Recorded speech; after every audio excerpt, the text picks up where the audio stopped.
Sahabat setia Gowori yang dikasihi Tuhan, Shalom. Hari ini adalah Jumat 5 Juni 2020, Jumat pertama di bulan Juni. Hari ini juga kita memperingati Santo Bonifacius, uskup dan martir.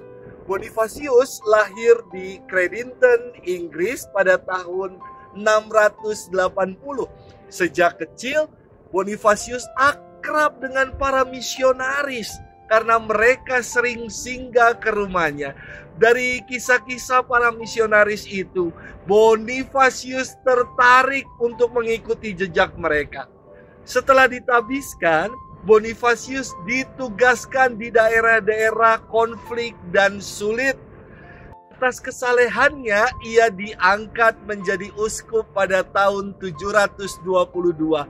Ketika Bonifacius ingin menerimakan sakramen Krisma di daerah Dokkum, Frisia, Jerman, ia diserang oleh orang-orang kafir.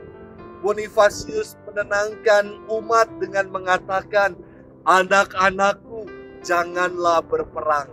Ia wafat sebagai martir tahun 754 dan dikenal sebagai perintis pewartaan Injil di Jerman dan dihormati sebagai pelindung negeri Jerman.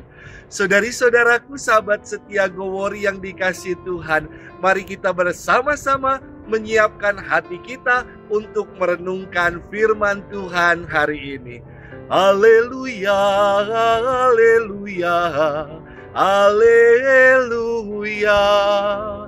Barang siapa mengasihi aku akan menaati sabdaku. Bapakku akan mengasihi dia dan kami akan datang kepadanya. Haleluya, haleluya, haleluya. Tuhan bersamamu dan bersama rohmu. Inilah Injil Yesus Kristus menurut Santo Markus. Dimuliakanlah Tuhan. Injil Markus 12 ayat 35 sampai dengan 37. Pada suatu kali ketika Yesus mengajar di bait Allah, ia berkata, "Bagaimana ahli-ahli Taurat dapat mengatakan bahwa Mesias adalah anak Daud? Daud sendiri oleh pimpinan Roh Kudus berkata, 'Tuhan telah berfirman kepada Tuanku, duduklah di sebelah kananku sampai musuh-musuhku kutaruh di bawah kakimu.' Daud sendiri menyebut dia tuannya. Bagaimana mungkin ia anaknya pula? Orang banyak yang besar jumlahnya mendengarkan dia dengan penuh minat." Demikianlah Injil Tuhan, terpujilah Kristus. Sahabat setia Gowori yang dikasihi Tuhan, Shalom. Sungguh menarik minat saya menonton acara-acara talk show di televisi. Kadang membuat tersenyum, kadang mengernyitkan dahi mendengar komentar ini dan itu. Dan terkadang ada juga yang walau-walau alias hanya Allah yang tahu orang ini bicara kosong atau berisi. Sekurang-kurangnya ada dua mazhab yang saya lihat dari acara-acara talk show tersebut. Mazhab pertama adalah para ahli yang sungguh dengan keahliannya mengajukan argumen serta pendapatnya. Dan mazhab kedua adalah mereka yang hanya ahli berpendapat.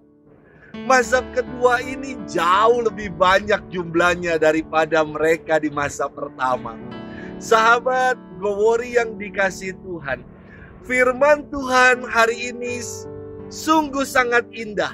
Berkisah tentang para ahli Taurat yang mengajukan pendapatnya seperti mazhab kedua yang saya sampaikan tadi. Mereka percaya bahwa Mesias adalah keturunan Daud. Sebab dalam Taurat, juga dalam nubuat Nabi Yesaya sejak semula telah digambarkan kedatangan Mesias demikian. Suatu tunas akan keluar dari tunggul Isai. Siapakah Isai itu? Isai adalah ayah dari Raja Daud.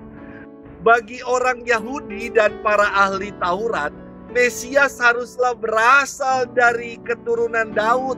Memang Yesus sendiri pun adalah keturunan Daud, dan Yesus pun dipanggil dengan gelar tersebut di dalam Injil Markus 10.